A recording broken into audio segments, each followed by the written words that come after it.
seize the day. The chairman of the Rugby Football League clubs unanimously agreed today to the formation of a new Super League. A new two-tiered structure will be introduced in March 1996. The Super League will feature 14 clubs, with the remaining clubs in the new First Division.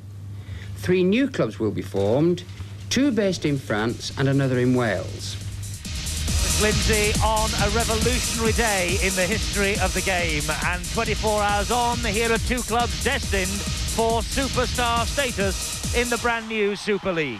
But tonight Wigan have their 6th First Division title in a row in mind. The Super League comes later. Bradford are determined to stop Wigan's march. We're live on a Sunday night at Central Park. The teams, and it's the brothers Paul at full-back, Henry for Wigan, Robbie for Bradford. Wings, no Robinson or a fire for Wigan, so it's BJ Mather and Roger Simpson. Chris Radlinski continues on his 19th birthday, and it's Gary Christie. Centres, no change for Wigan. Twigamala is up against Carl Hall, Gary Connolly and Paul Newlove, and this should be quite a battle. Stand-off, Frano Botica, while Neil Summers is at 6 for Bradford. Scrum half, 2 old adversaries, Edwards and Fox. Prop forward Terry O'Connor has played enough games to qualify for a Champions Medal, and Roy Powell. Neil Cowie is desperate to start a Wembley final for the first time, and John Hamer, a decade of service to the Bradford club. Hookers, Martin Hall, now Wigan's number 1, number 9, and Kiwi Trevor Clark. In the second row, a man with a fancy for the Grand Slam, Dennis Betts, and the New Zealander Eugene Bourneville. Mick Cassidy and Paul Dixon. Only Newlove has scored more Bradford tries. And at loose forward, Phil Clark and Paul Medley. Substitutes waiting their chance, Paul Aitchison, the Welsh international, and Phil Hepworth. Andrew Farrell wears 15, as does Jason Clegg. And the coaches, Graham West, a big advocate of summer rugby and the Super League, and Peter Fox. Bradford Northern emerge for this vital match for Wigan. But Paul Newlove is a man in grand form. 23 tries this season, 16 caps for the 23-year-old Newlove. He is a world-class player, there's no doubt about that. He ran in a first-half hat-trick against Doncaster last Sunday. While he was doing that, the champions-elect were running riot against Halifax. 62 points to 6, one of the performances of the season. Gary Connolly, who goes up against Paul Newlove tonight. 2 men who cost £250,000, Connolly and Newlove, and Connolly with 24 tries this season, 8 in his last 5 matches. The supporters bedecked in the team's colours here at Central Park. The team play with a smile on their face, and their supporters most certainly watch with a smile on their face. Mind you, there'll be no smiling from this fellow until the job is done. Sean Edwards. He and his opposite number today, Derek Fox, began their international careers together 10 years ago. Inga, the winger, is now most certainly a centre. Vaiga Twigamala, the former All Black, back after missing the Doncaster game in midweek. The ex-wing, he really is now an outstanding player in the big league, and this is his first full season in the game. Kiwi hooker for Bradford Northern, Trevor Clark. 2 tries in his last 3 matches. He's 32 years old, and that, Steve-O, could be the key to a possible Wigan victory tonight. This Bradford Northern pack, only Eugene Bourneville is a young gun at 22. It's going to be very difficult for the Bradford 6. Very fast conditions out there. Not too warm, but certainly not cold. And Bradford really have to get off to a flying start. They know the capabilities of this wonderful Wigan side, and they have to get their defence sorted out early. Wigan then are 2 matches away, 2 wins away from another Stones Bitter Championship. And this is Dennis Betts. He's on his way to Auckland at the end of this season, and he wants to go out with the Grand Slam of all 4 trophies. They have the Regal Trophy here at Central Park. They're champions-elect. They're in the Challenge Cup final at Wembley, and then comes the Premiership. All 4 could end up here. Phil Clark, another one, off to Australia. But I wonder whether Betts and Clark are having second thoughts now with the announcement of that Super League yesterday. Great news for the game in this country. And if you're talking of Super League, these are two Super League superstar teams. Simpson with the run to the quarter line. Nice kick deep from Wigan there, but well spotted by Simpson. But there you see the speed of the defence from Wigan. Bottica going very low. There's little doubt in my mind that Bradford will play it very tight in the forwards. And Miles offside. Wigan no strained. Strained beyond the referee, David Campbell, who had marched them back 10. He had plenty to go, but you could see that Mick Cassidy had jumped the gun, eager to get into the fray. And that's a good relief from Bradford. That was a damn good kick. Head-to-head between these two sides, pretty close, because Bradford have an excellent record at Odsal against Wigan. Not so here at Central Park. Oh, what a mistake from Paul Medley. No one standing in front, tried to take the play of the ball to himself. Oh, pick it up. Well, he took the right option. It's a long time since I've seen a Wigan defence not even get a marker in front. I think it surprised the Wigan fans also, but Paul Medley couldn't make use of it. Bradford determined to try and halt Wigan's march. That was a good ankle tap on Twigamala from Connolly. Here now Philip Clark. Diagonal run up the centre of the field. Martin Hall, the dummy half, gives it to Terry O'Connor. O'Connor, one of the new signings at Central Park at the start of this season. He struggled to establish himself in the team, but he will get a medal if Wigan win the championship. He's played enough games. This is Neil Cowie. Good defence from Bradford. They're moving in quickly out wide. They're forcing Wigan down that central passage. Little chip through by Sean Edwards, watched by Robbie Paul. Good play from the Bradford fullback. But look at the chases there. His brother was quick to get to him, but he was well positioned, was Robbie Paul. Great talent to see Henry Paul and Robbie Paul out there. Keep your eye on those two fullbacks. Both players, the brothers, in number one for their respective teams. Apparently a training over the past 48 hours. Each of the Paul brothers has been indicating to their sides their brothers' respective weaknesses. Robbie Paul of Bradford and Henry Paul at the other end for Wigan. Fox with nowhere to go. There is Paul picking up the pieces. Good chase by Wigan. Hall with the tackle downstairs. Cowie over the top. That was a charge down, so that means it goes back to the 6. The Wigan hand got to it. Was spotted by the referee there.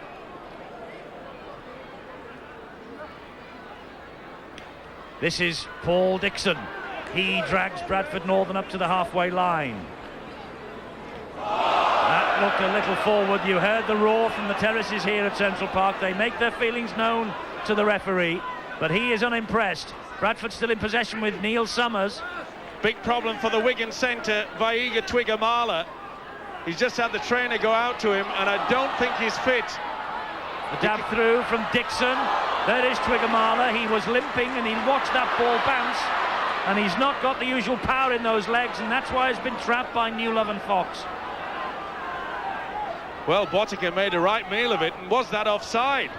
Bottica went through and the ball came forward, and Twigamala, in my opinion, was in an offside position. That should have been a penalty to Bradford.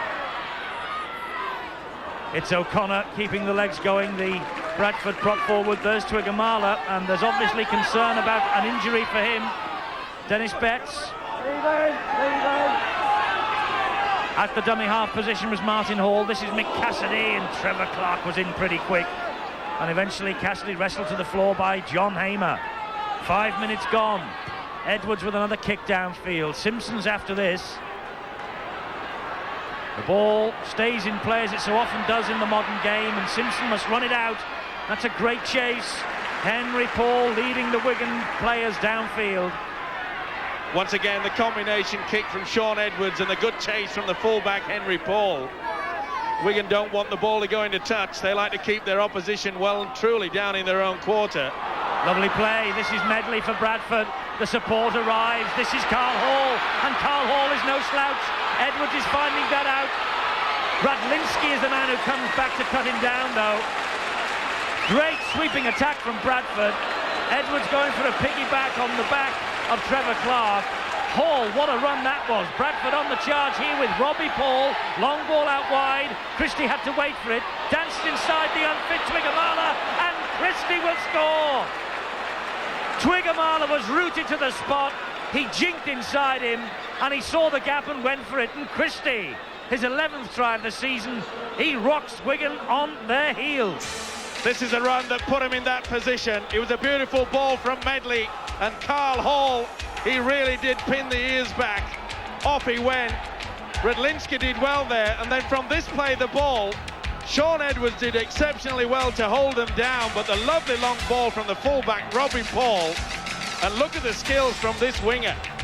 Gary Christie on the inside has just cut right through the Wigan defence. Super stuff. Look at the long ball from Paul. In and out. Twigamala, you can see that he's struggling to move up. That is a brilliant try. A young man in great form, Gary Christie, 7 tries in 6 matches now. And Fox with the conversion, and he drifts it in over the posts. So what a start for Bradford. They're aiming for their first win at Wigan since 1988. Well, there you can see Twigamala circled. He really is uncomfortable. He's not moved up into the defence. Ball out wide, and once you see him take on the twist there, the step there from Gary Christie, that is wonderful football.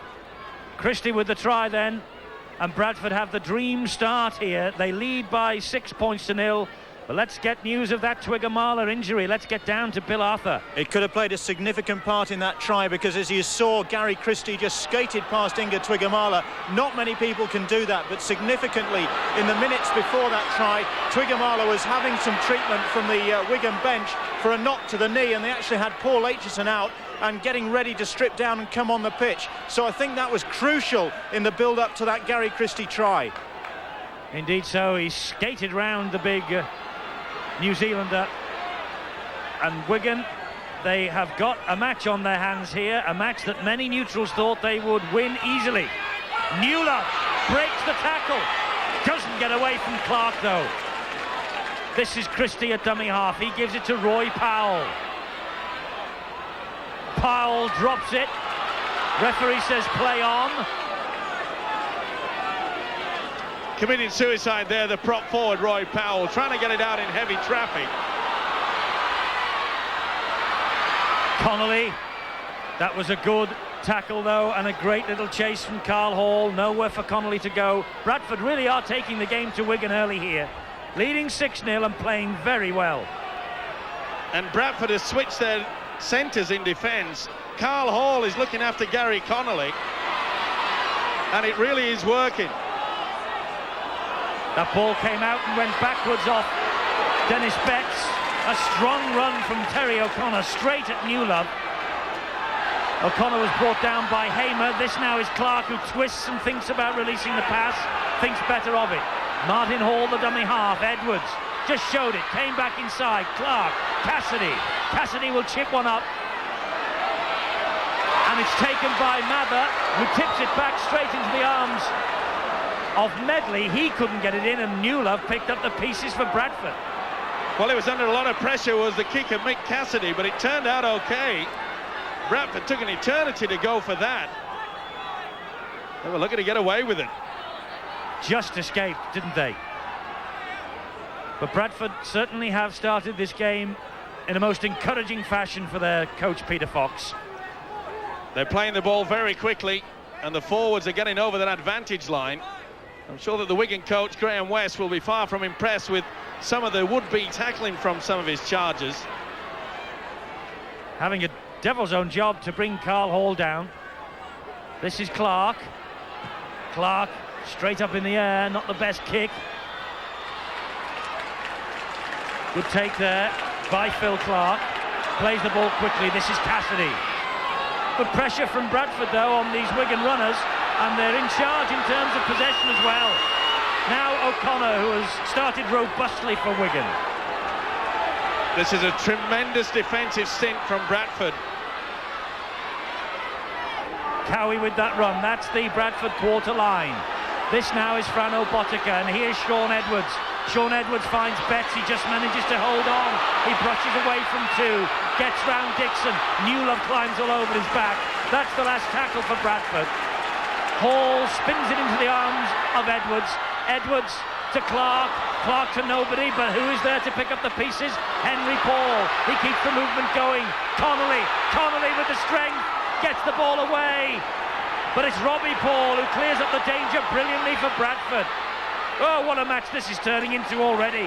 Super stuff, and great play from the fullback Robbie Paul. Look at that, skirts the line. Nothing that Edwards could do about it. This could be a classic.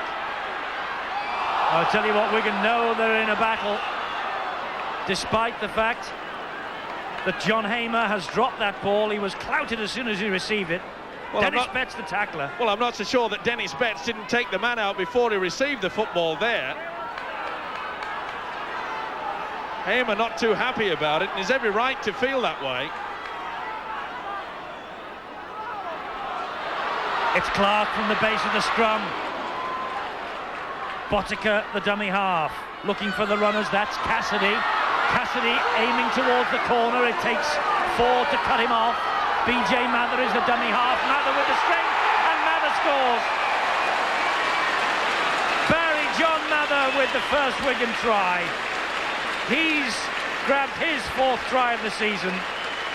Back in the Wigan three-quarter line after impressing so often as a forward. He was in the centres last year under Dorahy. Well, this isn't a mistake, but I'm not so sure that Dennis Betts didn't take Hamer out before he was in possession. The referee allowed it to go, and the switch to the blind, a beautiful run from Cassidy, showed all the strength there. Quick play of the ball, you can see Bradford still coming back, and he's a tall guy, he knows the way to the line. Barry John Mather, beautiful pass on the inside, and I'm afraid Paul Newlove was far too late. He was slow getting back into it. There you can see Newlove just going and trotting back on the blind side. He should have filled in quicker. The second marker was non-existent. Yeah, BJ Mather, and Steve-O said he's a big lad. He's about 6'6", and he had plenty of strength there to get away at the dummy half position and just dive and stretch for the line. So Botica with the chance here to level the scores.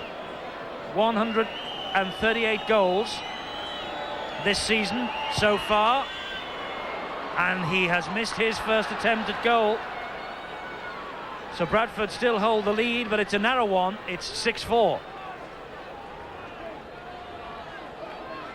How's this for a new move? Watch how Edwards virtually passes the ball to Clark, who peels away, and look at the advantage that he gets from that.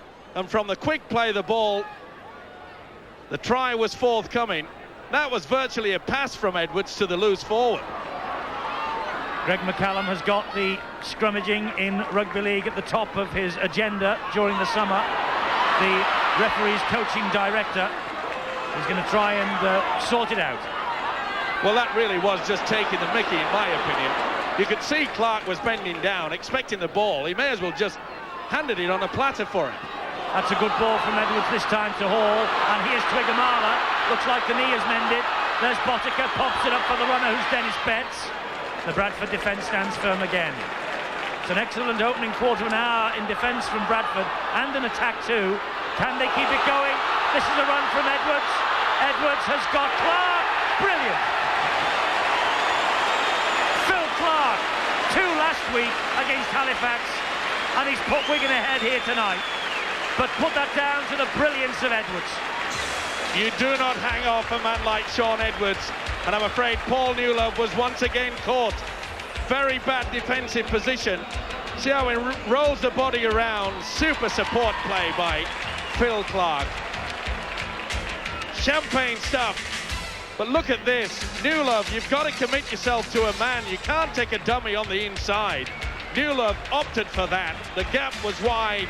The 4 points came Clark's way. Captain of England in the recent European Championship. Great Britain skipper at Old Trafford against the Australians. Phil Clark gives Wigan the lead. Botica then to stretch that lead further with this kick. He doesn't miss from that range. Wigan 10, Bradford 6. Newlove's moved across from the marker position, but he does not put the pressure on Edwards. And look at the gap that's there. He doesn't need more invitation than this.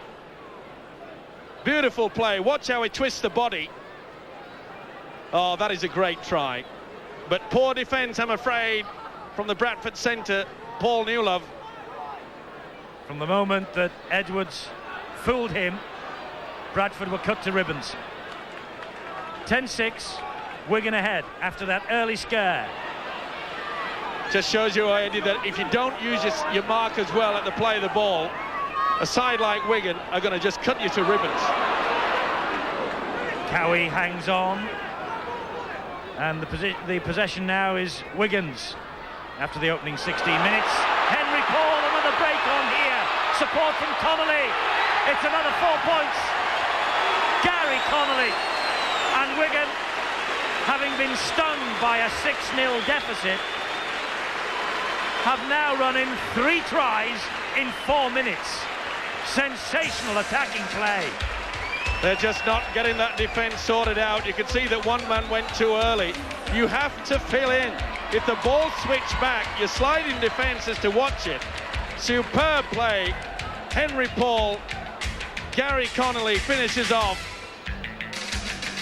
Edwards out wide, but this is where the slide. Back on the inside, you've got to move forward. You can see Paul Medley had failed to do that. You have to fill in. What a beautifully timed pass from Henry Paul. Gary Connolly does the rest. Edwards, the architect, Botica back on the inside. Powell and Medley, they were caught in no man's land. That is skill. What a great finish. And what a game this is turning out to be. And just a second ago, Botica from bang in front. Easy meat for Frano Botica. He adds the extra 2, and Wigan have streaked into a 16-6 lead. Gary Connolly tries in each of his last 6 appearances. Bradford must think, Steve-O, they have poked the old stick at the hornet's nest. Well, it appears that way. In only 10 minutes, the Bradford defence was superb. They get the 6 points on the board, and they've just seemed to slacken off.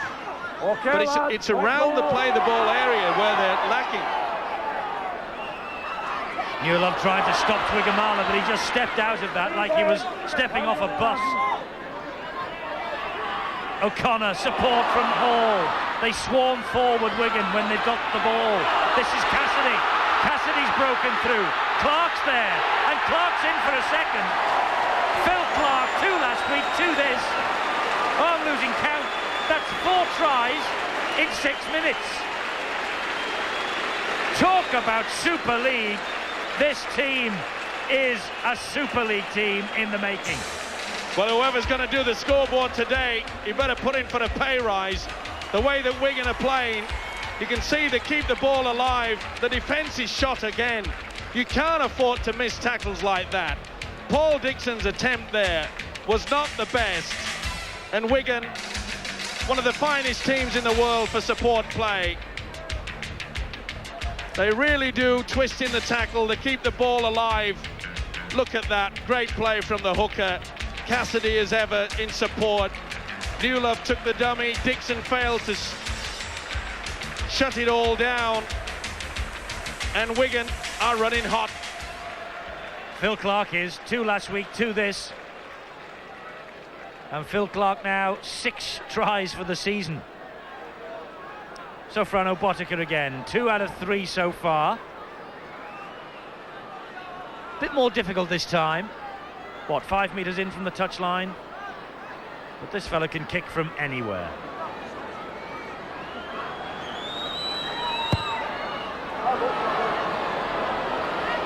But not on that occasion. 20 points to 6. We're midway through the first half. How's this for a problem in defence? You can see on the open side they've moved up, but the 3 little crosses tell it all. They hung back and they have paid the price. Look at that, they're still hanging back. Newlove really just took the dummy there. Dixon failed to close it down. And in this mood, Bradford are looking at a very big score indeed. Well, they started so well. We were praising their defence in the opening 10 minutes. And in the past, 10 minutes and a bit, they've been ripped to ribbons. Twigamala, and he had a bang on the knee. But look at the way this Wigan team passed the ball and support the man. Connolly, he's through another one. They're clutching at straws, Bradford. Cowie tips it back inside to Hall. Hall tries to keep the movement going. Bradford have it back. And that'll be 6 to go. Wigan have it back. I thought Bradford did, and they have. But the referee's now given a penalty. Well, did he come off Clark's hand? Either way, referees changed over. And they've taken the quick tap. This is Radlinski. Here now is O'Connor. Well, we were always going to have doubt that the Bradford 6 would perhaps tire in the game, but I didn't think they'd tire this early. Here's another for Martin Hall.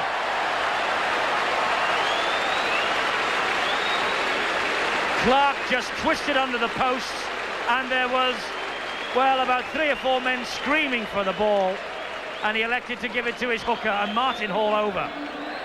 What a passage of play we have seen from Wigan tonight. This was a run, it was magnificent play. Twigamala set it through, they missed out Cowie, but look how the inside runner comes. Oh, they play so much for each other. Not the best attempt from Carl Hall there. And look how he mesmerises them, Gary Connolly. From this scrappy play, the penalty was forthcoming. And Wigan didn't mess around, off they went. But look how they twist on the tackle. You can see there again, they're just bringing the ball back on the inside. And the blindside defenders are just failing to move up. They're running riot with this. Easy.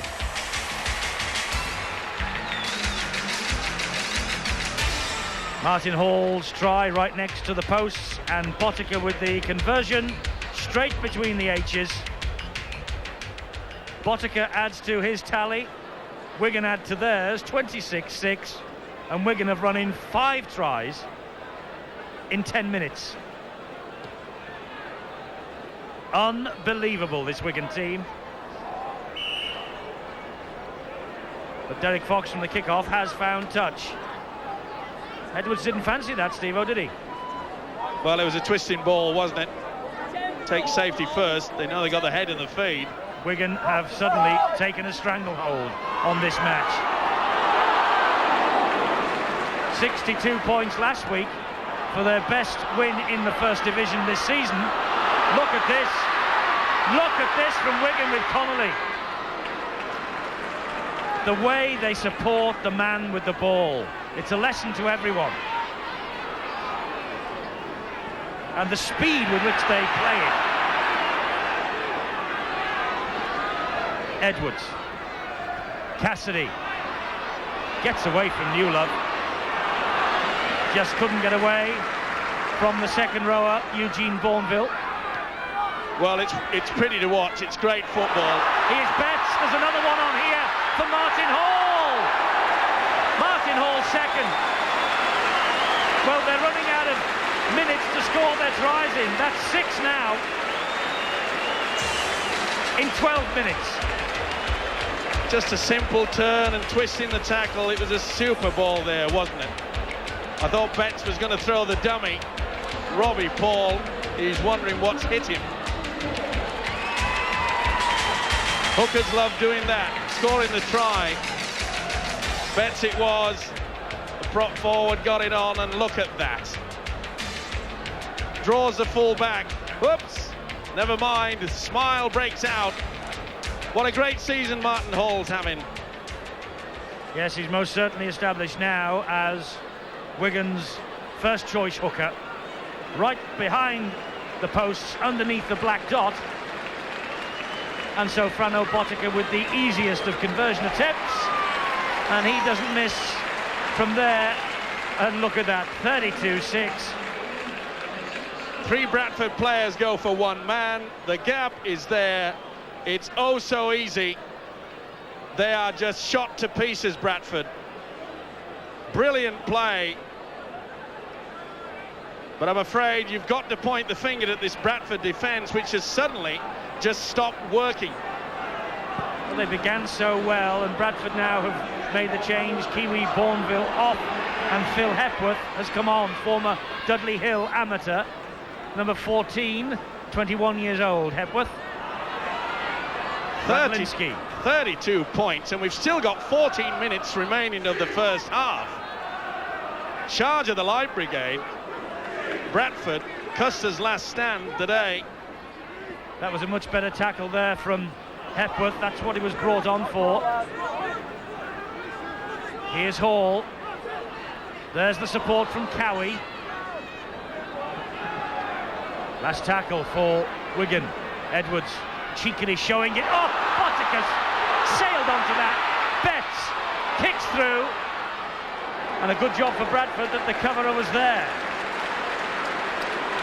Nice option from Betts, but wasn't that beautiful play there from Edwards? They anticipated, and Botica came through.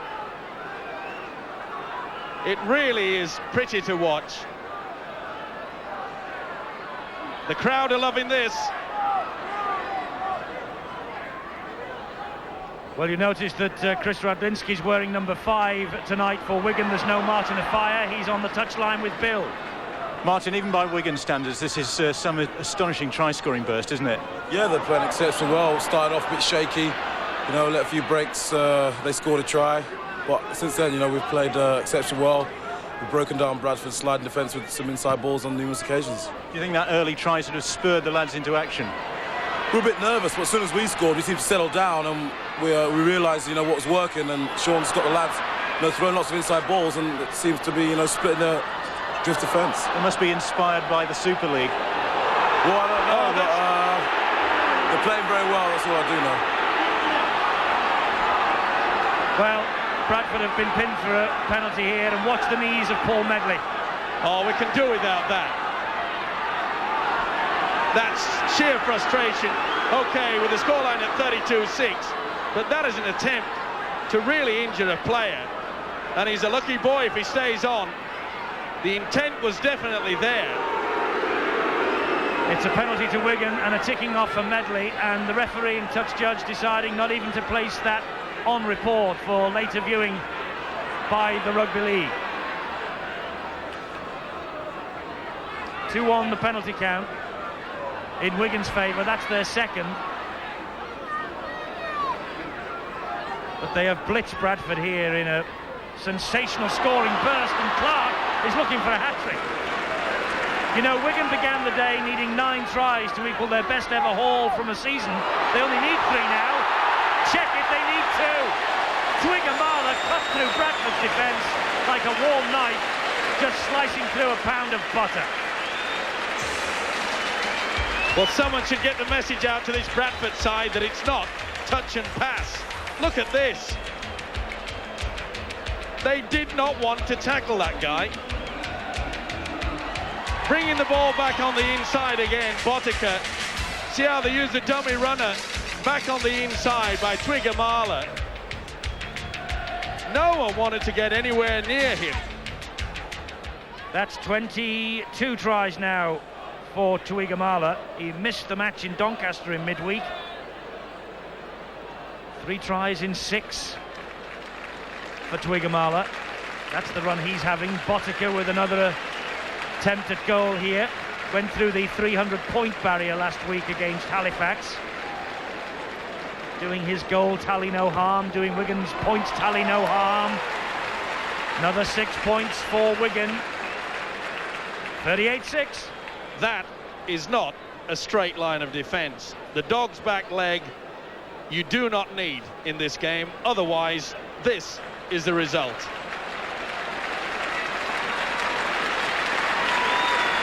Twigamala was left stranded when Bradford went in for their try from Christie because he had a bang on the knee, but I think the knee is fully in working order now. And what's more, Wigan have just made a change, and look who they've brought on. Andrew Farrell, Great Britain international at 19. And the man he's replaced is Mick Cassidy, another Great Britain international. And here's Henry Paul and Martin Hall, support from Clark, back to O'Connor.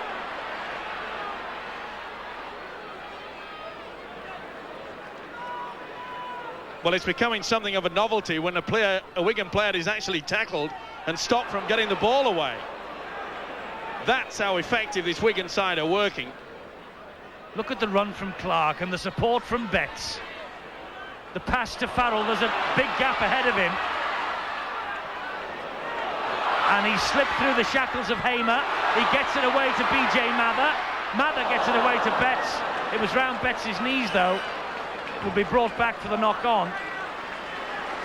Relief for Bradford. It was not the best pass, and he nearly took it, Betts, then. Listen to this crowd, Steve-O. They're on their feet. They're applauding everything that Wigan do. They run the angles. They support each other. They know the key now. This Bradford defence, it's supposed to be sliding. It's not. We saw on the telestrator a moment ago, dog's back leg stuff, and you will just be crucified if you do that. Neil Summers is being dragged back towards his own posts. 66% to 34%. The match is totally in Wigan's control at the moment. And Dixon. Oh, that's better from Dixon. Ran straight through Botica, but he's not getting away from Mather. And three others pile in to help bring him down. Good play from Dixon. It was a poor attempt from Botica, but that should at least lift their spirits. But they are shell-shocked, Bradford, I'm afraid. It seems an age since they've had the possession. Next Friday, Good Friday, we have Wigan Saints for you at 10 o'clock on Sky Sports. And Wigan, if they win that one, they will win the championship. They're arch rivals, but that's good play from Robbie Paul. The crowd just hush for a moment. They think perhaps Robbie Paul is in for a try, but Andrew Farrell had other thoughts. That was on the last tackle, and Bradford deciding to run it. Well, it was super skills from Robbie Paul, but I'm afraid he should have passed the football. It was a beautiful kick through, but he had support on the inside. I'm sure that he had Paul Newlove there. He threw the dummy and got hauled in. Chance gone begging there. Farrell now for Wigan. Just to re-emphasise that match on Sky next Friday. Good Friday at 10 o'clock in the evening. The match kicks off at 3 here at Central Park. You'll be able to see the whole game, and if Wigan win, any celebrations that start. I think they've got the champagne on ice. Referee will bring them back. That was a knock-on. He allowed the advantage. You see, it was touched by Paul Medley, but Clark couldn't get it in. Simpson went to it. It all got a little bit messy. They'll take the first knock-on from that man. Head and feed to Wigan, as if Bradford haven't enough problems. 6 minutes to go to the break. Look at that, 38-6. What a display from Wigan. Henry Paul.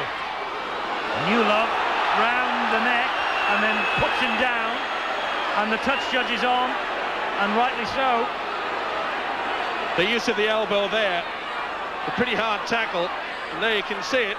And a second go, bit of a facial. Henry Paul can do without that.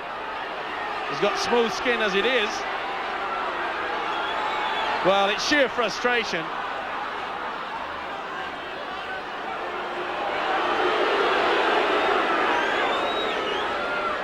So penalty to Wigan. As you say, Steve-O, just frustration for Bradford, and I suppose the frustration made even worse because of the start that they made. They were 6-0 up at one stage, and that was after 6 minutes. Then the Wigan machine got rolling, and here they come again, Twigamala. But he ran out of space. Carl Hall did well here. He wasn't going to be sucked in there. You can see that Twigamala had called for the inside run from Radlinski. Well, when they're in this mood, they can try anything. The lead like that, you can't blame them. Roger Simpson now for Bradford. Can't get away from Paul and Twigamala. Neil Summers in at dummy half. And Newlove.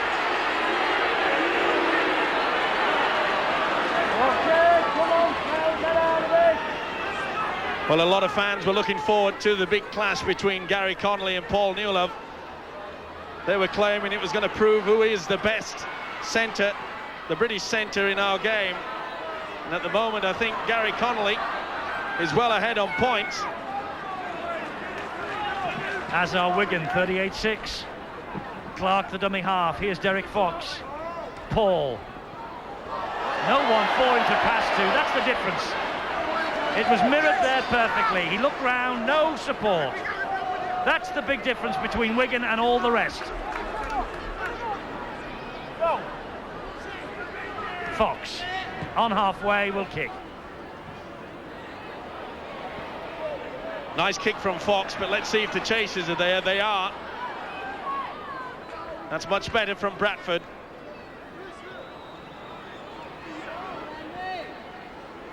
Henry Paul again. Bradford reluctant almost to lay a hand on him for some reason. The only 100% record at home in the game being defended here tonight. Wigan setting themselves new standards each and every season. Just wonder how things will alter, Steve-O, in the Super League when clubs do amalgamate and we get great opposition to take this Wigan side on. I'm thinking from the Calder area and from Humberside. Well, that's what it's all about, isn't it? Pool the resources. Wigan have purchased the best in the land. That's why they are so good. It's the only way to do it, to get this game going again, making it far more competitive.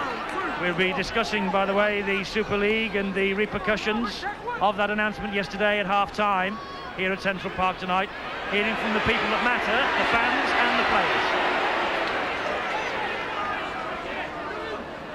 This is Gary Christie. What on earth, Steve-O, does Peter Fox say to his Bradford team when he gets them in the dressing room at half-time? Tackle. That wouldn't be a bad word to use.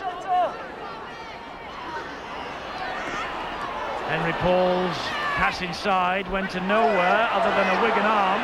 It's back to 0 in the tackle count. And a knock-on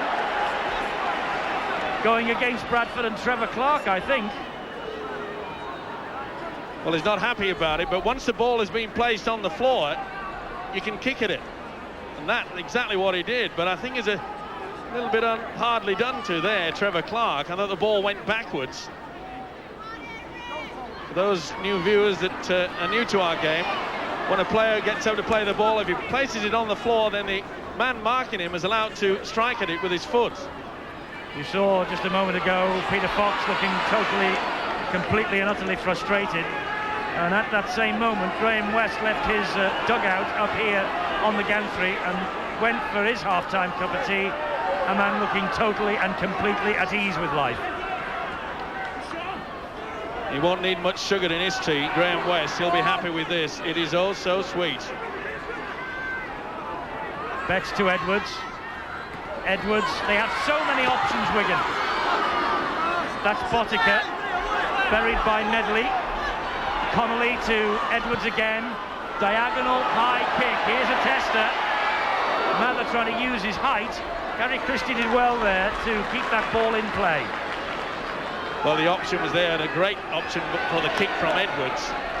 When you look at the size of Barry John Mather, you can imagine how nervous Gary Christie, the winger, must have felt.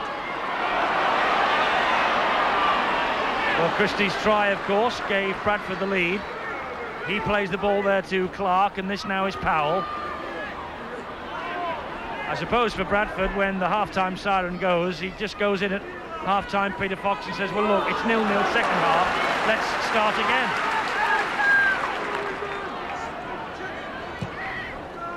Fox with the kick downfield.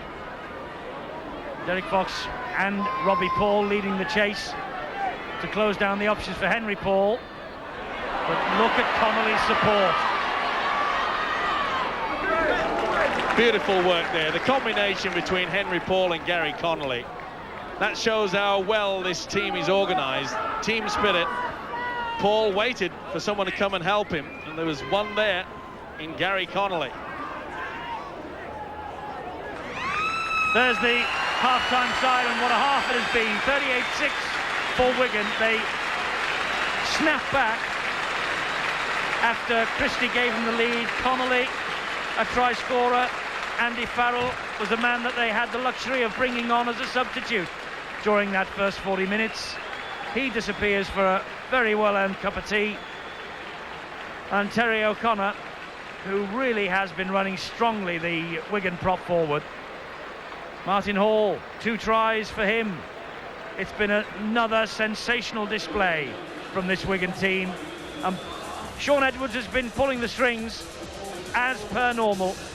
But look at that half-time scoreline. Wigan 38, Bradford Northern 6, Wigan champions-elect.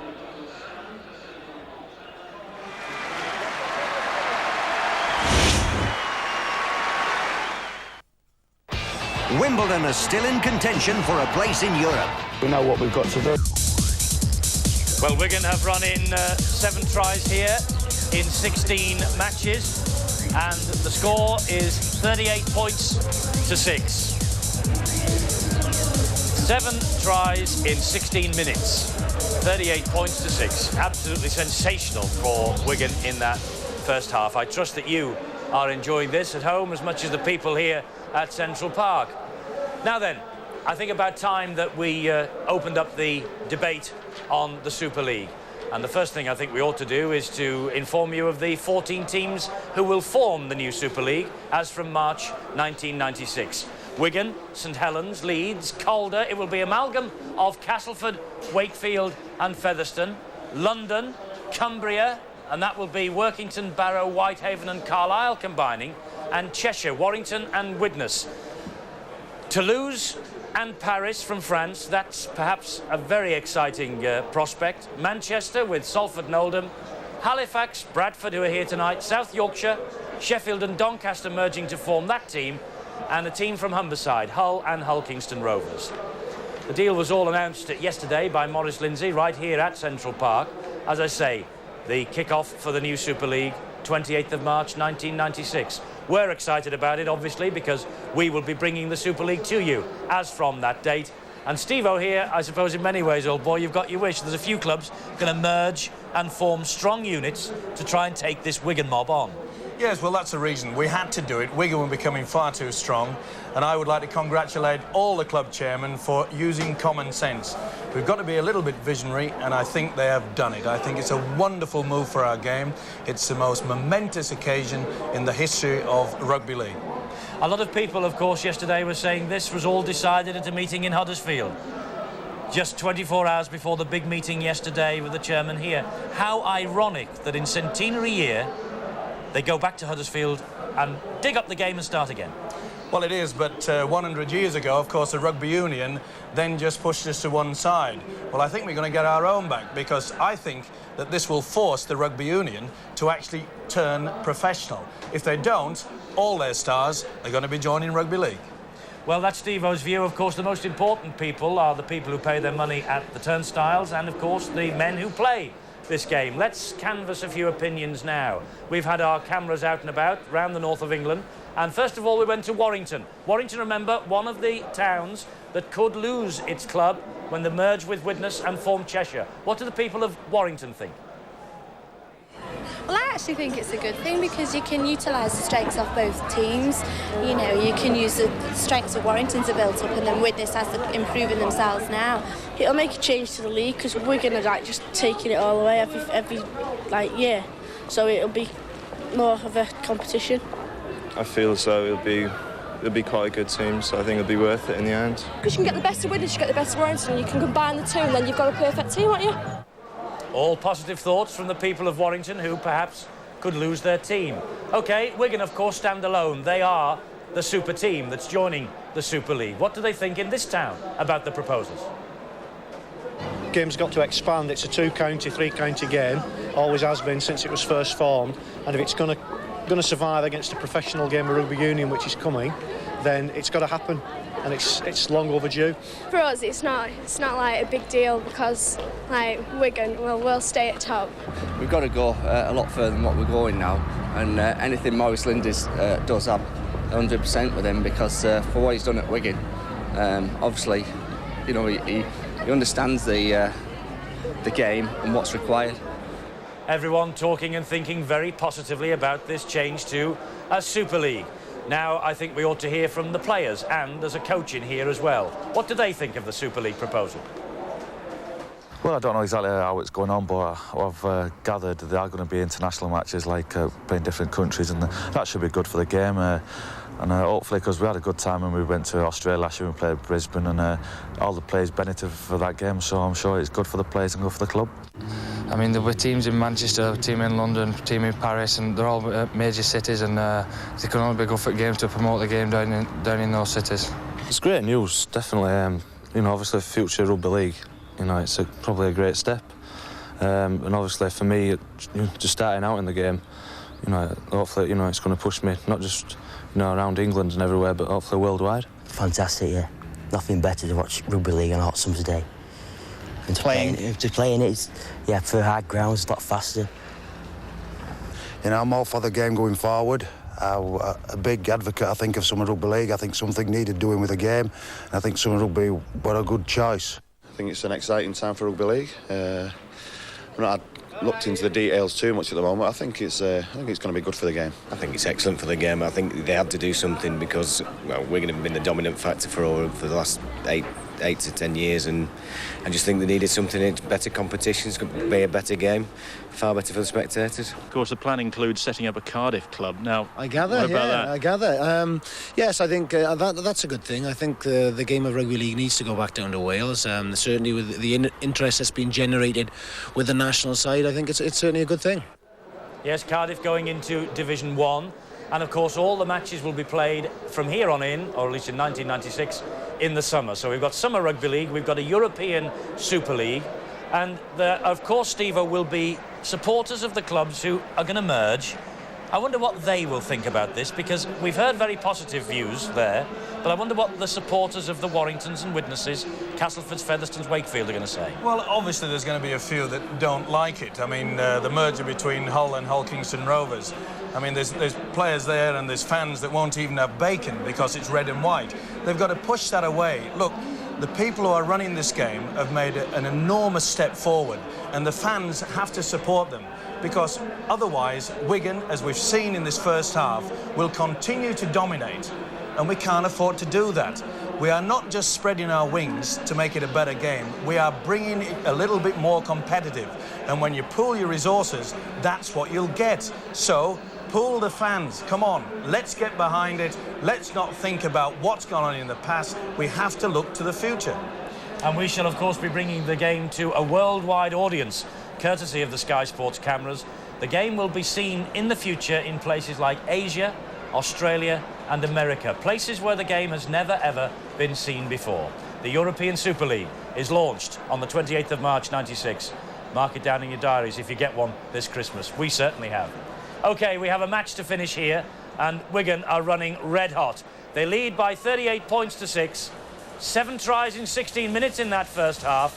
I fancy there's more to come, don't you? Stay with us. We'll be right back at Central Park for the next 40. Wigan against Bradford Northern.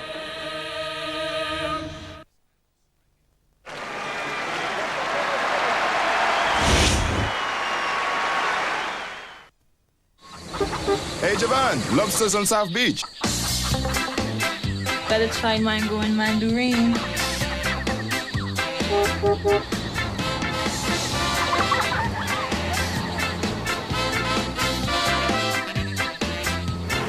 Lobsters over there.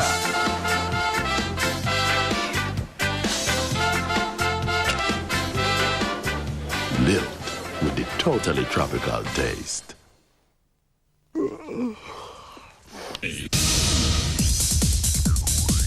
Wigan are already point record holders for the season, 954 in 26 league games before today. They're nearing 1,000 now. 38 points to 6. 7 tries from this team in 16 minutes. Absolutely breathtaking.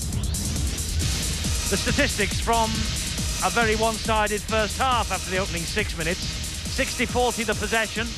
Bradford have had to tackle pretty much more than Wigan. 4-2 the scrums, 3-1 the penalties, and the handling errors, 9 of them. Bradford have made 5 to Wigan's 4.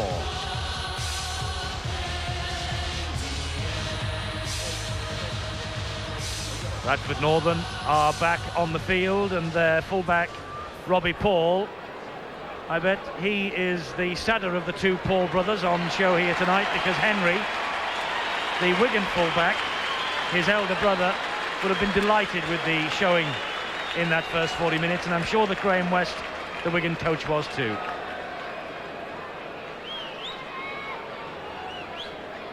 News from the Wigan dressing room is that Wigan Twigamala has been taken off at the start of this second half, and Paul Aitchison has come on. Aitchison normally fullback, but he can play anywhere, and interesting to see where he lines up tonight. I wonder whether now in the second half they will push Paul forward and let Aitchison play at fullback. We shall see. So Wigan 38-6 up. They are just about 2 points away from their 6th successive Stones Bit Championship. They have half a match to go here, and then what a gala day it will be on Good Friday when they take on St Helens, and a victory then and the championship will be theirs. Bradford have also brought on Jason Clegg. You can see him there, number 15. He has come in to try and shore up this Bradford defence, I fancy. A Medley there dumped to the ground unceremoniously by Phil Clark. Good tackle as well from Phil Clark. He got a bad knock on the head on the previous tackle. So Bradford Northern, their coach Peter Fox-Stevo would have said simply what I said at half-time. Listen, we start the second half 0-0. Go and play with a bit of pride. Well, that's what it's all about. They've got to try to shake themselves out of it, get their defensive line sorted out, and have a good tilt at the Premiership. A good position in the league table. Well, I suppose in many ways the last thing Bradford wants is to finish 7th, because that would mean they go to Leeds, who have now decided that they're going to finish 2nd, courtesy of their win on Friday at Warrington. And Bradford have been given a bit of stick by Leeds this season. Sean Edwards limping a little in back play, not supporting this attack. A touch of concern over the face of the Wigan captain. There's Aitchison. Here's Edwards now. Little kick, and he was clobbered as the ball went by Hepworth. Took it well though, Roy Powell, under a lot of pressure. Dennis Betts was steaming down on him. Robbie Paul wrestled to the ground by Betts. Well, he's a guy that won't throw the towel in. Robbie Paul, he's still got plenty of talent. Right on halfway, it's Roger Simpson playing the ball to Trevor Clark.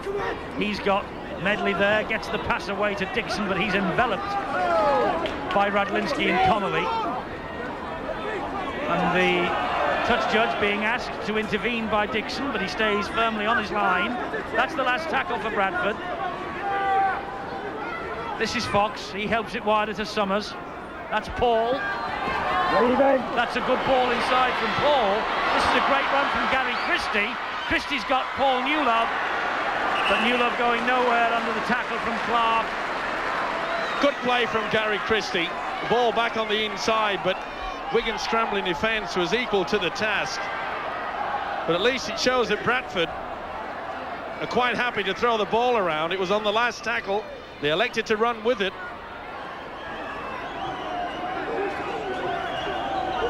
The challenge on Botica, he gets up, plays it to Hall.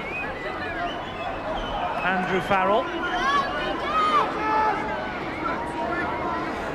Hall again, the dummy half. It's O'Connor. I'm not mistaken, he was wearing the black cycle shorts first half. He's come out for the second half in red. And Bill Harther has got news of Twigamala. Yes, Vega Twigimala took a knock to the knee quite early on in that first half, and he soldiered on with it throughout it. So they were quite anxious about him during that first half, and obviously he was replaced by Paul Aitchison at half-time. It's a knock to his left knee. Doesn't sound anything too serious, but obviously they don't need to take any risks, and with Wembley 3 weeks away, they really don't want to take any risks. Wise move, and why should you at 38-6, and with play like this, you can afford to take him off and give someone else a run. Edwards, he finds Farrell, and here's Clark. Farrell on the run around, supports the move. Radlinski and Bradford shuttle across and close the space down. Radlinski wants to get on with it. Hall gets the pass away to Cowie, and Cowie trying to use some strength. Just held up. Martin Hall from dummy half. It's so easy, and that's the hat-trick. Hat-trick for Martin Hall. What a night he's having. First hat-trick for Wigan. The smile says it all. Super play got them into the position where Hall went in for his hat-trick. Look at the run around there with Clark. Andy Farrell had set it up. Good work there from the winger, Radlinski. Quick play of the ball. They were all at sea here. And look at the poor marking. Straight in. No one around him at all. Big effort from Neil Cowie. He drags in, plays the ball quickly. Look at that. Two defenders virtually on the floor as the hooker goes in. Martin Hall, 3 tries tonight, his first ever Wigan hat-trick. A try against St Helens in the cup tie here in February, probably the most important 4 points he's ever scored, because that in effect kept them in the race for Wembley and the Challenge Cup. Botica with the conversion attempt. Start of this second half. Business as usual for Botica. Business as usual for Wigan. 44-6. You'll see the skills from Andy Farrell. He provides the ball to Clark and wraps around. That is great play. Wonderful teamwork. Radlinski did the right thing, made sure that he kept in field. And that man in for a hat-trick. Not many hat-tricks scored by hookers. He'll be proud and pleased with that. 998 points in First Division football this season for this team of superstars. 2 more and they become the first ever team to crack the 1,000 barrier. It's amazing. And it couldn't have come at a better time with the announcement of the new Super League. We are watching, without doubt, a super team. Betts gets Wigan over the halfway line again. Bradford, of course, aiming for the Premiership. Wigan, I was going to say this time in 2 years, but of course we'll be in deep, deep summer then. And then Wigan will be looking to pit their skills against the top clubs from Australia in the end-of-season World Grand Prix. Mouth-watering stuff, isn't it? The best players in the world. You'll be able to see them on a regular basis. Thanks, Paul. Here's Clark. Tackled there by Medley and Dixon.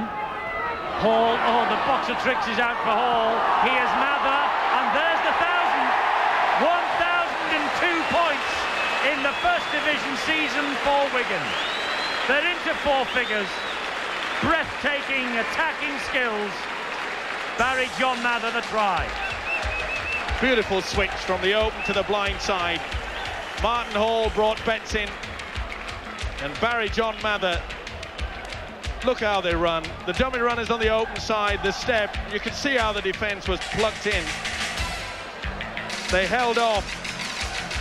That's an easy try, but it was well worked. The hooker just held it. Beautiful flick out the back. Look how Betts gets over the advantage line. He sucks in 3 players. You've got to have the overlap there. And what a night for the youngster Robbie Paul. They're all charging at him. BJ Mather wearing 2 in this team of entertainers. 1,002 points now for the season. And as far as try scoring is concerned, they've now equalled another record of their own, 174 in the season. Next will be 175, and that's another record that will fall to this Wigan team. Oh, Botica shows us he's human. 48-6. Botica misses.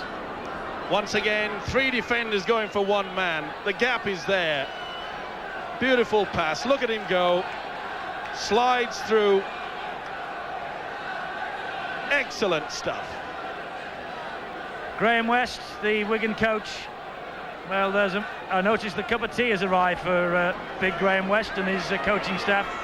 I rather fancy, Steve-O, the champagne will be brought out on Friday. The champagne is on display today. It really is tremendous. Second time in 7 days on Sky we've seen breathtaking attacking skills like this. And this is coming up for you on Sky Sports, Monday the 15th of May at 10:30, the first of the State of Origin matches between New South Wales and Queensland down under. That's live at 10:30, repeated later on that day, all 3 in the series here on Sky Sports. What a tremendous passage of play there through the 3 quarters. It was unfortunate, you could see and hear the groans from the crowd, that pass from Connolly just couldn't be taken in by Rudlinski. But it just shows you the silky skills of the passing of this Wigan outfit. I know we've complained about the Bradford defence being in disarray at times, but when they just keep charging at you like this at so much speed, it's hard to stop them. Jason Clegg lost the ball there. Play on. Fox, oh, that was Phil Clark hunting the interception there. It was a good job that Robbie Paul just got fingertips to it because Clark was away. Stealing the ball. You'll see there. It's O'Connor that got the arm through into it. Looked at the referee. David Campbell says, I'm having none of it. That's a penalty. So something of a rarity. Bradford are in the Wigan quarter. They're 10 metres short of the line here. Derek Fox. And this is Medley. Battle to the floor by Botica. Half an hour of this match still to go. Dixon trying to make a contest of this second half at least. Quick play the ball.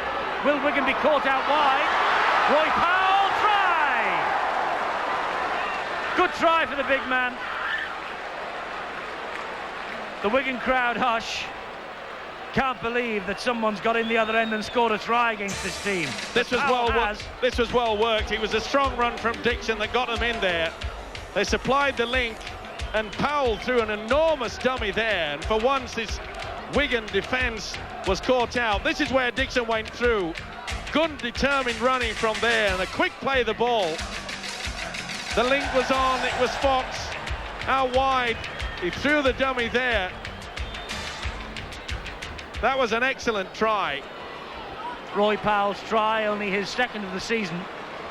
Former Leeds man, of course. Roy Powell, 9 seasons at Headingley. Interesting, Powell mostly in the second row. His career now the regular number 8 is Fox with a conversion, and he finds the mark. 48-12 to Bradford now, to Wigan now. The Wigan's defence, the sliding fell down. You can see the man going out wide, and he's got to be taken with the semicircle tackler that missed him. And that is a well-scored try. Roy Powell's try improved by Derek Fox. Phil Clark has come off. He has had an impressive evening's work here. And Cassidy has returned to the fray. Phil Clark's got a little bit of a knock. And Bill Arthur chasing the information on touchline for us. Meanwhile, Bradford have the ball here with Medley. Much better play from Bradford. They're running across the advantage line now. 48-12. They know that the game is definitely gone. Let's get the injury news on Phil Clark from Bill Arthur now. Well, there's not a lot to spoil Wigan's evening, of course, with a scoreline like this, but maybe just one worry. Phil Clark has just been replaced by Mick Cassidy, and he's gone straight to the dressing room, which what looks like a painful shoulder injury. He's clutching his left shoulder and holding his arm up there, and he looks very uncomfortable indeed. And again, I don't think Wigan want to take any risks. Clark has gone straight for treatment, Cassidy on in his place.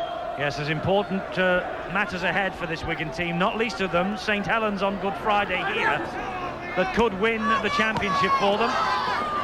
This is Aitchison. Let go, come on. Cassidy's return. I mean, when you've got men like Cassidy on the bench, you might as well not take any chances at all. And Wigan aren't in that business. Botica herring after his own kick through. That's a great kick. Summers must play it. And Radlinski traps him in goal. It'll be a drop out from underneath the Bradford posts. What a great kick and chase there. Botica and Radlinski. But how about the skills from the two brothers? Robbie Paul over the top, but Henry came away from it. Beautiful skills from both these players. Only youngsters, but they are going to be stars throughout the international scene for many years to come. Here's another one to Andrew Farrell, and he seemed to take a nasty twist as he went down in that challenge also. Wigan still enjoying the better of the territory in this match. Hall keeps the movement going after Betts, and this is Aitchison. Aitchison to the line, another. Paul Aitchison's try, the Welsh international. That's his 8th of the season. And Wigan cross the 50 mark again. There's no point in changing your tactics when they work so well. Once again, the switch of the play. The support play was there. Look at the support. Tremendous stuff. And the skills there from Paul Aitchison. But Wigan have just taken it, switched it around. Once Betts get through, keep your eye out for another switch again. There it is. Look at the Bradford defence. Slow once again to tighten it up.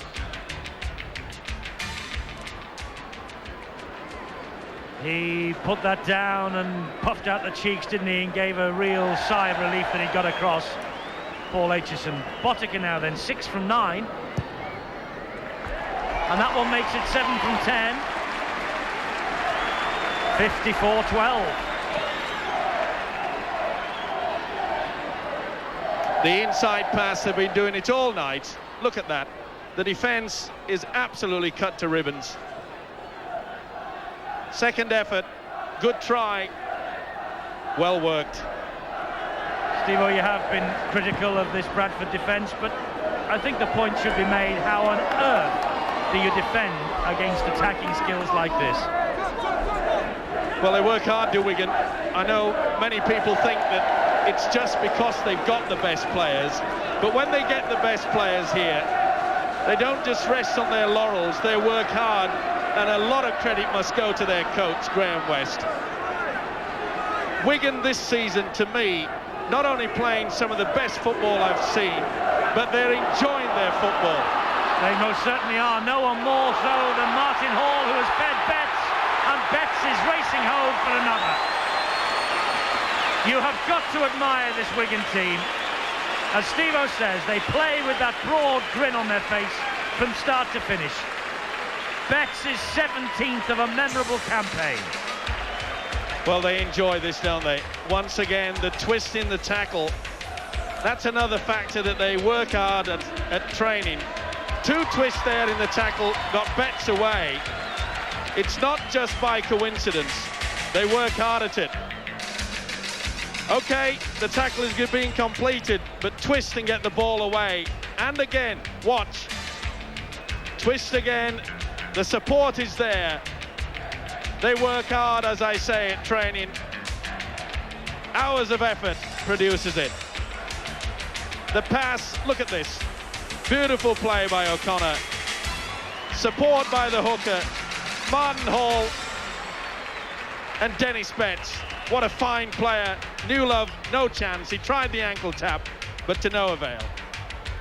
Right behind the posts from bang in front. Botica adds the extra 2. Dennis Betts is off to Auckland at the end of the season. He wants the Grand Slam. That's all 4. And Wigan have got 60 points tonight. The referee wants a word with Andrew Farrell. I think Paul Dixon's been called to him as well. They exchanged a few words in the back play.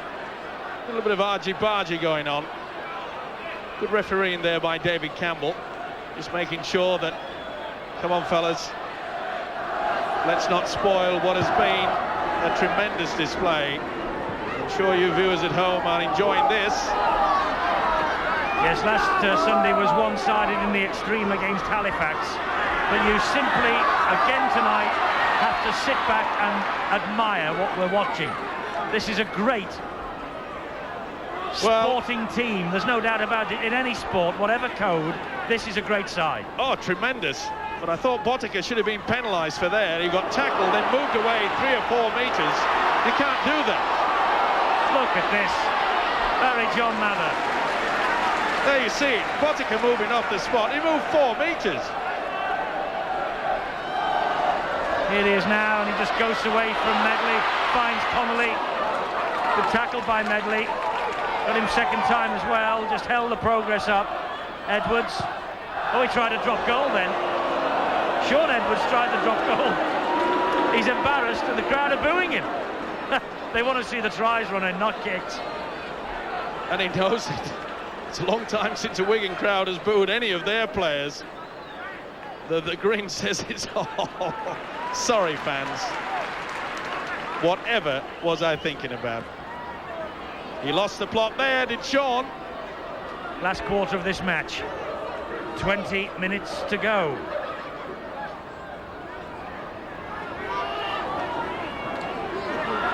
But this is another feature as well, Eddie. We admire the skills in attack of Wigan, but they work so hard in defence, don't they? Bradford, it's a productive spell for them in terms of scoring tries. I fancy, though, that this match might be just a touch beyond them. Mather. 48 points is all that they need. Never. A touch beyond them. I bet you never even had a bet on the National. I didn't. I did not. Steve, just to be serious for a minute, the one positive, well, one of the many positives to come out of this Super League is that the clubs will have the money and the finance to become full-time and to challenge this Wigan team. And not only that, to make the referees become full-time as well. There's a good career for referees in the future as well. And the fans will have good stadia. They'll be watching in comfort. With the sun blazing down. Mind you, it is an English summer we're talking about. Sometimes the sun will be blazing down.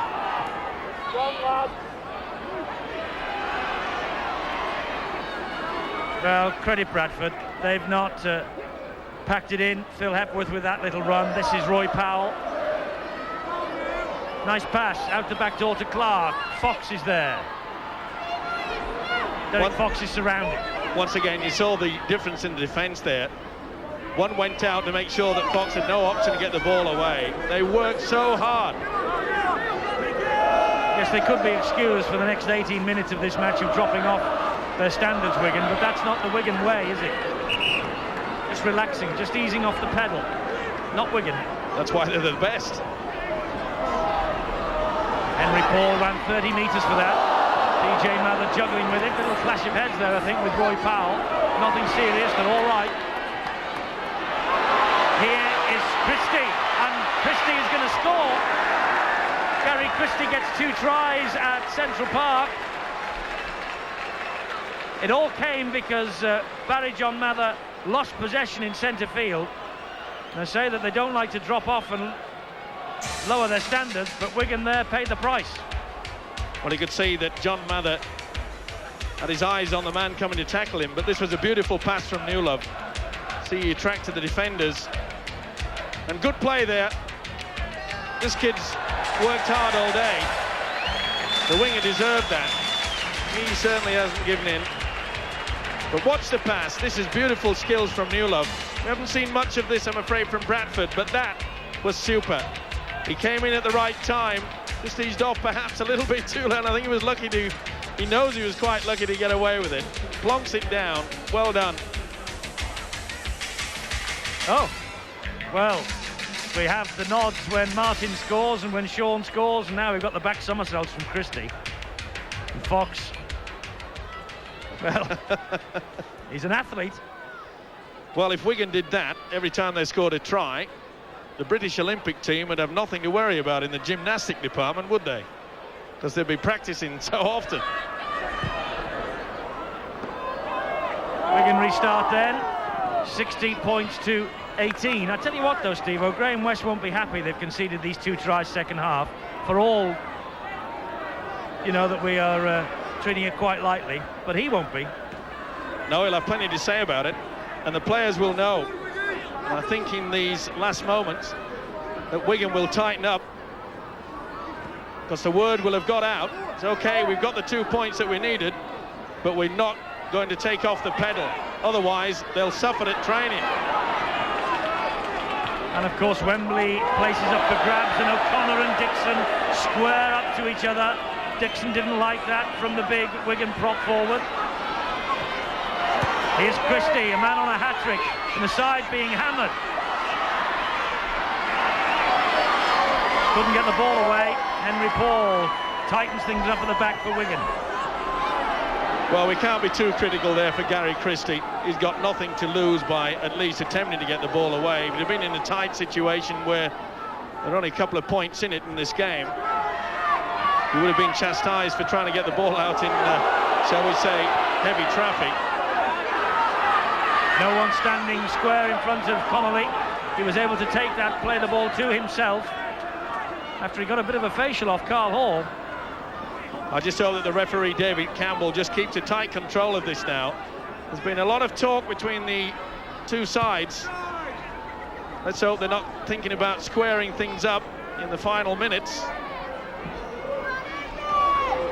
Neil Summers dropped back to pick that kick up from Sean Edwards. Christie tackled by Mather. Wembley spots are up for grabs in this Wigan side, Steve-O. I don't think Graham West has finally settled on his 15 for the big day. It was better from Bradford. Well, they're trying right to the end of the northern side. Frano Botica read that kick from Fox perfectly. He'd taken the sweeping role at Frano, but it was a nice little move. At least they're trying something. A little bit too far. Robbie Paul couldn't get anywhere near it. O'Connor just hands on his haunches there, took a bang as he took that tackle. Here's Farrell. Well, you can tell that the message has gone out to this Wigan outfit, because they've started to slow things down and use their forwards, get back to basics. The chip through from Edwards. It was well fielded by Fox. Nice little three there, well played by the sweeper Fox. He had to be. Cassidy was steaming upon him. Wigan well on their way then to another victory here at Central Park. A 100%, the only one home record in the First Division. 2 games to go here after tonight. 14 teams, that's all, have won all their home games in the history of the sport. Bradford will keep things going to the end. This is Robbie Paul taking his brother on. The elder brother held him up, but the support arrived from Newlove. Newlove looking round, gets the pass away to Robbie, and Robbie Paul can't wheel it in.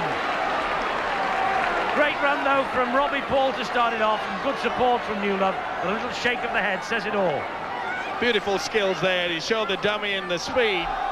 His brother comes across. Look how he lines him up, offers him the chance to go on the outside. It was a lovely pass there to Newlove, but this is where the big problem came from Bradford. Where is the support? Newlove's saying, come on. There is just nobody there. They're a tired outfit now at Bradford. They have been run ragged.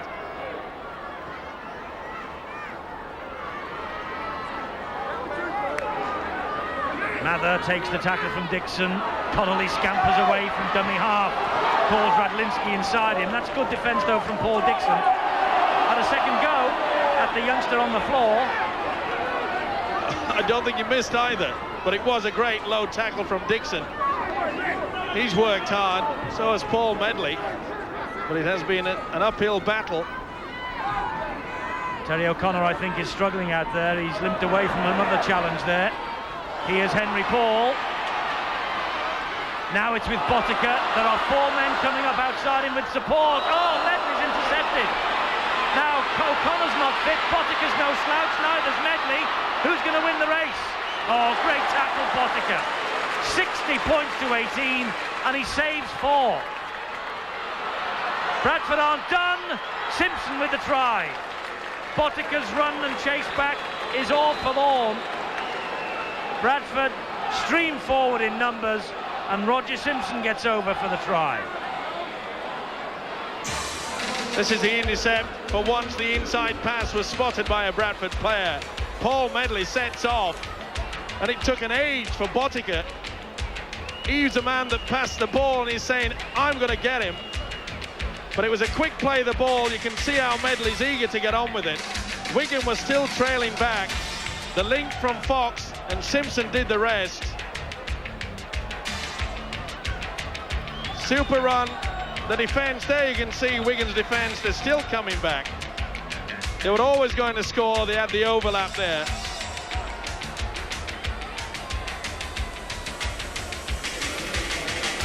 Conversion from Derek Fox a second ago. Roger Simpson's 4 becomes 6. The England international. 2 tries against Doncaster last Sunday and 1 here tonight at Central Park. This is a pass on the inside. Fingertip control there by Medley. Look how Botica, it took an age for him to get there.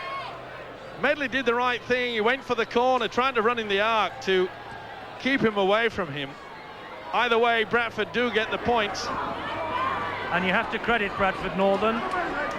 60 points to 24. We've seen 84 points live on Sky Sports tonight. And Bradford have got the best score this season of any team visiting this ground. The trouble is, they've leaked 60 at the other end in that purple patch in the first half. I think he's deciding what lies ahead for this Wigan team in training this week, because they've dropped off.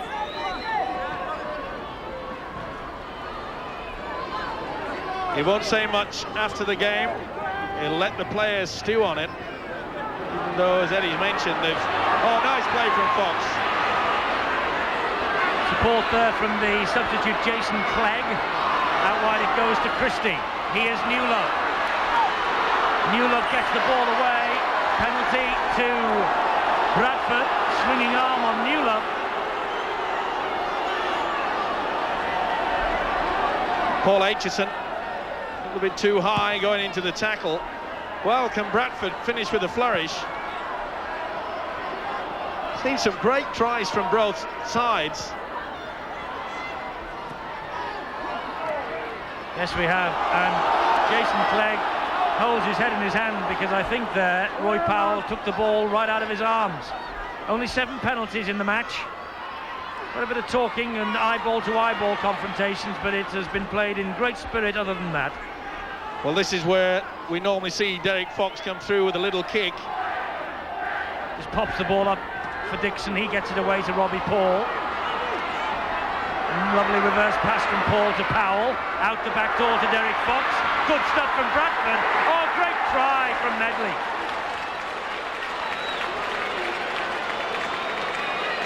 Well, you have to credit this Bradford side for not throwing the towel in, and Medley with another. 2 set moves. It was a lovely little run around there. Dixon kept it alive. Robbie Paul. Oh yes, nice switch again. Something that we've seen all day from the Wigan side, but on this occasion, good support there. He deserved that, Paul Medley. He's worked hard, especially in defence, where a few of his colleagues perhaps have laid off in the defensive department. Well done by Powell. The support was there. Well worked. And again, Derek Fox from right in front. He adds the extras. Paul Medley with the third Bradford Northern try in 10 minutes, so they're enjoying a purple patch of their own. 60-30. 90 points on Sky Sports tonight. Can't be bad. Little more than 6 minutes to go. Peter Fox enjoying a joke. And well, he might, because his team have been a credit to him in the last quarter of this match. Our statistic, actually, at the start of the last quarter did show that Bradford do come strongly in this period of the game, and so it's proved again. Well, he couldn't have blamed he was enjoying a laugh and a joke, by the way, with the Wigan bench, Steve. Well, I don't know what Peter Fox is laughing at with Wigan scoring 60, but he's a realist, is Peter Fox. He knows that he's playing against a wonderful team. But many a side perhaps would have thrown the towel in. They would have let their heads drop a little. But Bradford haven't. No, they haven't at all. And they're still coming forward with Robbie Paul, but that's straight into the arms of elder brother Henry. And this Wigan crowd now is getting a little impatient. They want more from their team. It's a while since they scored a try and had something to cheer about. It's great to watch, though, the way that both these Paul brothers, Robbie Paul and especially Henry Paul, it's as though they're on runners. They glide the way through. And a few words being said, David Campbell. You see, he just has a little bit of a push away. Interference. And he's got him for kicking out. See when he gets there that he'll start lashing with the foot. And he's got him for contact with the prop forward Roy Powell. Cowie just had a few words to say to the Dusters on the way back then. Bradford restart, another run from Jason Clegg. Despite the fact they've got 30 points, I think Bradford will be glad to see the back of their visit to Central Park. They've lost their last 3 visits here now. 41-14 in 1994, 54-16 in 93, and 50-8 in 92. So points always on offer when these two meet here at Wigan. Talking of points, it's not a coincidence either that Bradford's having their best spell ever since Phil Clark left the field. Just shows you how much work the loose forward Clark gets through in defence anyway. Fox is kicked through, Hall is there. This is soccer skills here from Hall. Still going Hall. But it's Gary Connolly back to snuff out that particular attack. Aitchison put his body on the line there. That was brave. Oh, the loose boot caught him. Referee did right to say play on, but he's a shaky little fella, or should I say shaky big fella, Aitchison at the moment. Oh, Cowie, look at that run from the prop forward. He wants to play at Wembley. Betts, Edwards, not the best pass, but Edwards with the kick tries to make something of it, but Bradford have it back, courtesy of Robbie Paul. And well done as well from the full-back. He went for it there. They were messing around. Edwards should have thrown his body on it instead of trying to just get the kick away. Simpson. Back to Powell. Powell straightens it up. He's been a worker as well as a prop forward, Roy Powell. Oh, he went without the ball then, Medley. Cassidy's got it back. Knock on. It's getting all a bit scrappy now. Not surprising at the pace, especially in that first half. No need for it. But at 60 points to 30, I'm sure that everyone will go away happy. It really has been a classic, thoroughly enjoyable.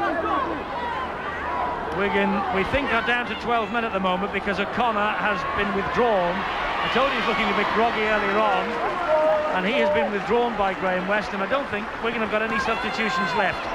So they're playing out with 12 men, defending this run from Christie.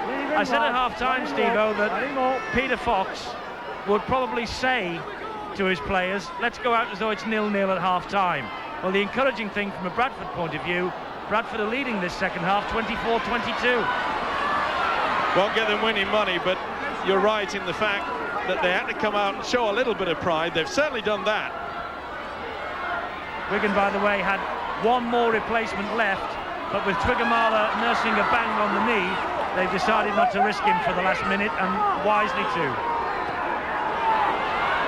And Clark, of course, we've seen him disappear to the dressing room. Here is the other Clark, Trevor. The ball out wide, and Christie has a hat-trick. Christie has a hat-trick in a team that's going to be trounced at Central Park. But this Bradford team, you've got to credit them. They've not wrapped it up here. They worked it hard to the corner. The link was on. Fox, the long ball out wide. He misses out too. That was a super pass from Powell. Trevor Clark got it away through the dummy, and that is a nice long ball. And this youngster, Gary Christie, he deserves a hat-trick. He's worked hard. What a great pass from the prop forward, Roy Powell. The hooker, he was on hand.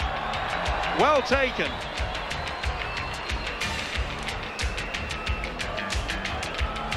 There's the somersault and the backflip from the hat-trick man, Gary Christie. His first hat-trick for Bradford Northern. Fancy scoring 3 at Central Park for the opposition and ending up on the losing side.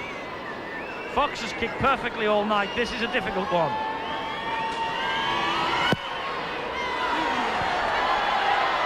Close, but not close enough. 60 points to 34.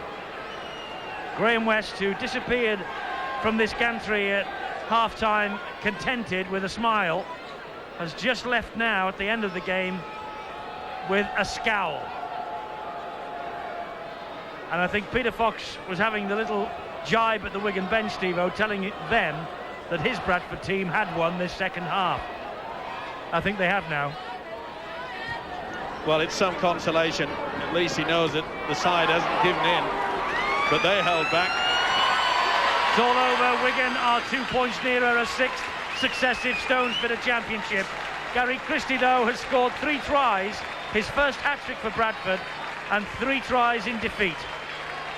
Harry John Mather playing as a winger today, and Gary Connolly. We've had a feast of tries on Sky Sports tonight. 17 tries, 94 points. The champions are still bang on course for their title, and if they beat Saints on Good Friday, it will be theirs.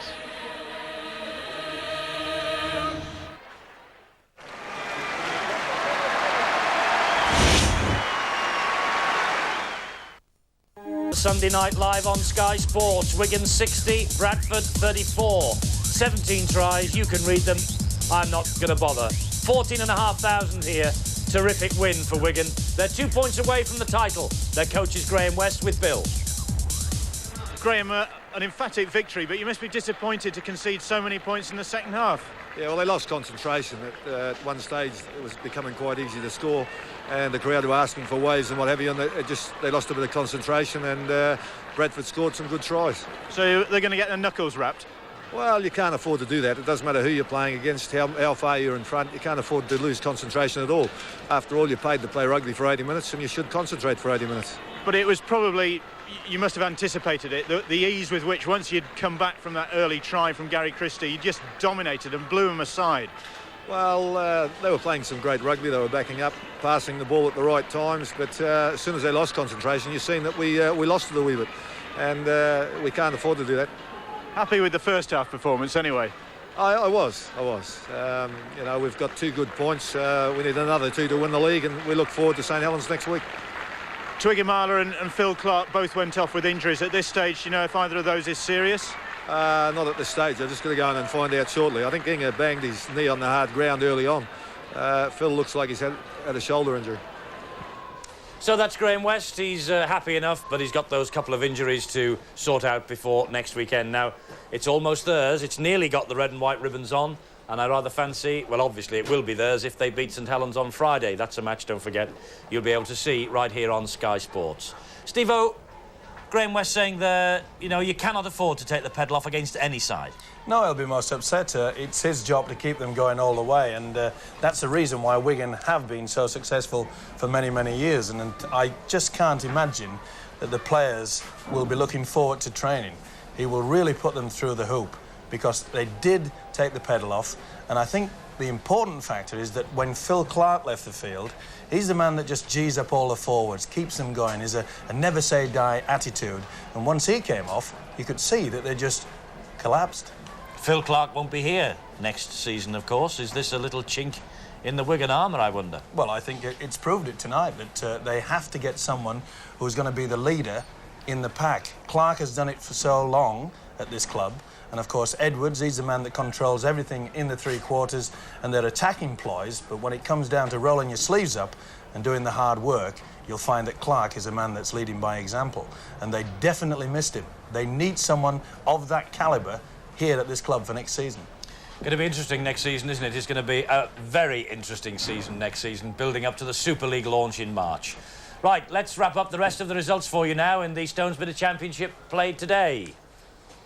Warrington 11, Leeds 17, of course, on Friday. Wigan 60, Bradford 34 here. Castleford 25, Doncaster 18, Halifax 34, Featherstone 8, Salford 46, Workington 16, Sheffield 12, Oldham 17, and Wakefield 29, Widnes 16. So the table, and I thought that that win by Oldham over Sheffield might have changed things, but not yet. Wigan out in front. They need 2 more points to be crowned champions for a 6th successive year. Oldham have closed the gap to 3 points on Sheffield. That's the way the bottom of the table looks. Doncaster and Hull down there at the foot of the table.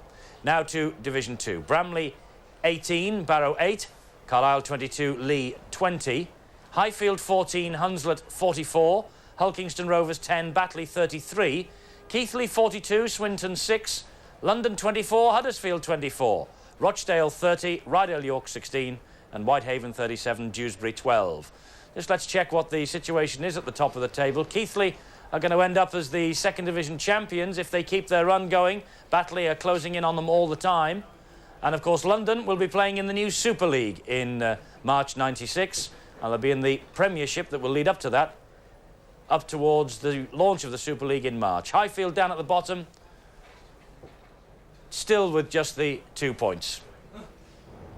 There we go, that's the situation then. You're right up to date throughout the game. A quick word from Steve-O before we depart tonight. Steve-O, a momentous weekend. It certainly is. We're going forward, and we showed tonight that a super team can play super football, and it's not just going to be one team that's playing the great stuff, because bringing all the players together, it's going to be a lot more competitive. I cannot wait. I know that you are very excited, aren't you? I mean, genuinely excited. Of course, it's for once we have thrown away tradition, we've thrown away the cloth cap image. We are looking like a super team, we are looking like a super game, and it's going to be going worldwide. It's an exciting prospect. And on the big league, we have boots and all on Tuesday at 9:30, Tuesday night at 9:30 notice, and we will have the highlights from today in the big league. Good Friday, we have Wigan against St Helens here. The whole match at 10 o'clock, exclusively to Sky Sports. Wigan need to win, and then they will start the celebrating of a 6th successive championship. Looking ahead to Easter Monday, we see them again at Warrington. Of course, if they lose against St Helens, the Warrington match on Easter Monday becomes the one that they could win the title in. Join us live for that at 12 o'clock midday at Wilderspool on Easter Monday. Warrington, Wigan. And don't forget, we have the entire State of Origin series for you coming up. Monday, the 15th of May, it's State of Origin 1, New South Wales against Queensland, repeated the same night at 11:15. A momentous weekend for the game of rugby league. We're looking forward to the Super League we have seen here tonight as Super Team. Bye-bye.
Guys.